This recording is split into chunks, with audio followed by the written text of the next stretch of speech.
네, 안녕하세요, 구독자 여러분. 오늘 공포지수에 대해서 좀 말씀드릴게요.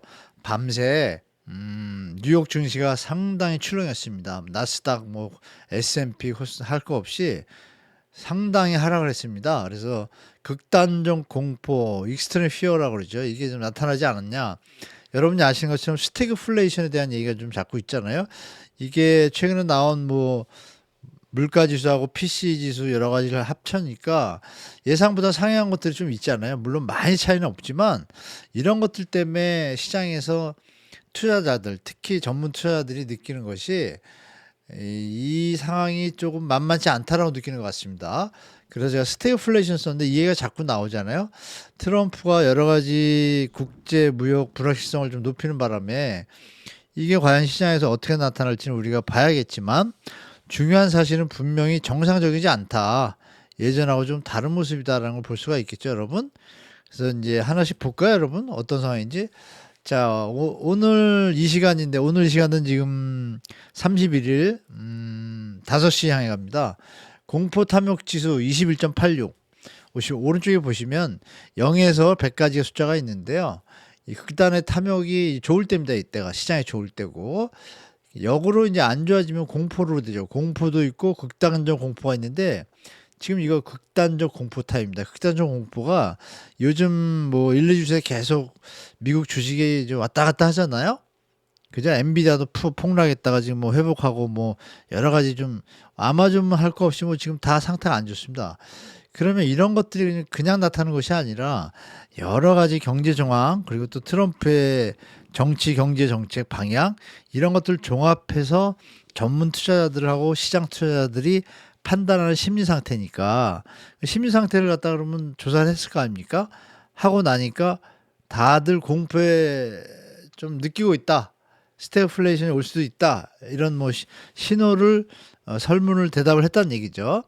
그리고 CNN에서 보시는 것처럼 이렇게 숫자가 22인데 21점 좀 아까 보신 것처럼 86입니다. 그래서 여기 보시면 fear, extreme fear, greed가 돼 있죠. 여기서 이제 우리가 여기에 해당되면 안 좋은데 지금 21대로 내려왔어요. 1년 전에는 68이었습니다. 분명히 1년 전보다 시장이 안 좋다는 얘기죠. 한 달 전에도 20이었고 26이 일주일 전에 26이었는데 다시 갑자기 21.22로 뚝 빠지고 여기서 왔다 갔다 하는 거예요, 계속. 그러니까 이게 좀 문제. 여기서 여기까지 오는데 시간이 이 현상이 좀 이어질 것 같다는 좀 생각이 좀 들고요. 그래서 인베스트콤에 이제 뉴스 분석 들어가 보면 뉴욕 증시 주간 하락폭 확대, 스태그플레이션 공포의 투심 급락, 고용 보고서 주목. 고용 보고서 이제 좀 뭐 나오면 이것까지 이제 만약에 안 좋으면 정말 시장 좀 힘들게 될 수 있다라는 게 제 개인적인 생각입니다. 자, 그래서 인플레이션하고 소비 위축이 우려되는 거를 이제 시장에서 보고 있는 거죠. 그래서 여러분들이 아, 이게 만만치 않구나. 뭐 변동성이 좀 있구나라는 것은 좀 우리가 인정하고 가야 될 것 같습니다, 여러분. 그렇죠?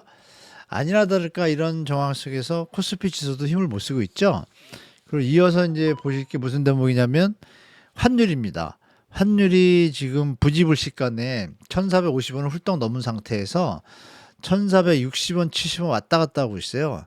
1,500원이 뭐 될 거냐 마냐, 뭐 우리 구독자분들은 아시겠지만 1,400원 이상은 이미 해외은행에서 2025년도 한국의 환율을 그렇게 펀더멘탈을 보고 있었고 한국의 국내 은행들조차도 환율 전망에서 1,380원 후반에서 1,410원, 20원 봤었어요. 그러면 거기다가 지금 정치적 불확실성이 높아졌기 때문에 당연히 또 관세 정책에 대한 대응 방안이 없잖아요, 지금. 주군 정부와는 이야기하지 않겠다는 트럼프 정부의 어떤 정책 방향을 볼 때 당분간 우리는 정말 힘들 것 같습니다.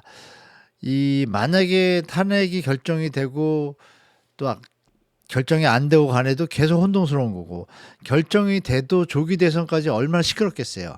그러면 올 상반기 그냥 경제는 망가졌다고 저는 개인적으로 보고 있습니다. 그리고 외환보유고도 상태 안 좋습니다. 제가 볼 때는. 물론 예전에 비하면 IMF에 비하면은 여유는 분명히 있어요. 있지만 제가 볼 때 어떤 추이가 별로 안 좋습니다. 안 좋기 때문에 그건 다시 한번 또 말씀드리겠는데, 여하튼 현재 상황은 여러분들이 생각하시는 것보다 좀 안 좋을 수 있겠구나라는 걸 좀 예측할 수 있어야 됩니다. 갑자기 이렇게 급락하는 게 쉬운 게 아니잖아요. 보시기를 바라고. 자, 환율이 1471원, 여기서 우리가 의미가 한번 생각해 볼 게 뭐가 있을까요? 보시는 바와 같이 우리나라의 경제 위기에 있어서 제가 좀 없어질게요. 경제 위기에 있어서 1,400원 넘으면, 저번에도 한번 말씀드렸죠. 주택 가격은 무조건 하락을 해왔습니다. 세 번 다. 이 1998년도에도 그랬고, 2008년도에도 그랬고, 2022년도에도 그랬고, 요번이 이제 세 번째인데요. 여기 올랐고 지금 넘어섰습니다, 여기.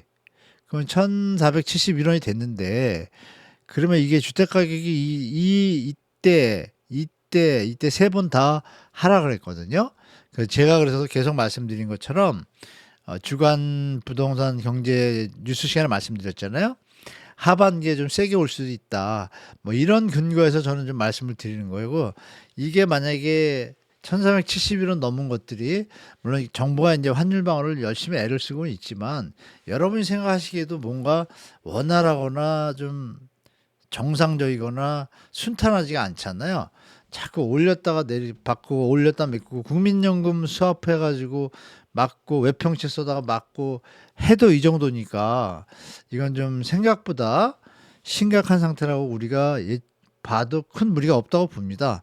그래서 제가 드릴 말씀은, 여러분도 아시겠지만 저 요새 뭐 부동산 가격이 올라서 뭐랄까요, 전혀 경제와 상관없이 부동산 시장이 움직이는 것처럼 서울 시장이 좀 움직이고 있는데요. 그거 너무 쫓아가시면 안 됩니다. 충분히 경제 상황 맞춰서, 물론 우리나라 주택 가격이 저평가가 되어 있는 시점이라면 이해할 수 있는데, 지금 전혀 그렇지 않습니다. 정부가 인위적으로 PF 억지로 막고 가고 있고, 구조조정 제대로 3년째인데 제대로 구조조정 못 해가지고, 아시는 바와 같이 뭐 신동아부터 해서 태영부터 해서 벽산, 뭐 줄줄이 그냥 법정 관리 들어가잖아요. 이런 부분이 뭐 롯데 얘기도 자꾸 나오고, 이런 부분이 괜히 나오는 게 아니라 아닌 땡 굴게 연기하다는 건 아니지 않습니까?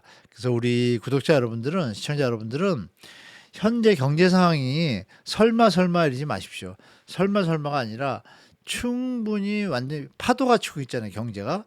이 파도가 가라앉고 나서 정상적인 투자 활동이나 부동산 뭐 이런 활동이나 여러 가지 자산 활동을 하셔야지, 무리하게 막 가거나 그러시면 안 되겠습니다. 물론 이런 공포일 때 뭐 사가지고 살아난다 있지만, 그 기간이 있잖아요. 그 기간도 넉넉하게 생각하시고, 지금 오늘 아침에 1,470원 찍을 텐데 정부가 물론 또 나서겠죠. 나서면 이 1,365원, 70원 이렇게 되겠지만, 계속 분위기는 어때요? 이 선을 보면 올라가는 추세잖아요, 여러분.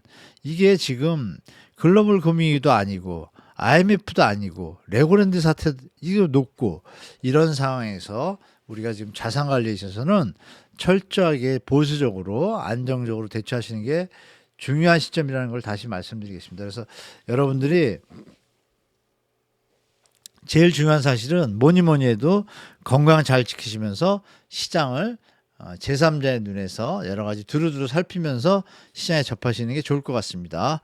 자, 오늘 방송은 여기까지고요. 다음 방송 때 찾아뵙도록 하겠습니다. 시청해 주셔서 감사합니다. 행복한 한 주 되십시오.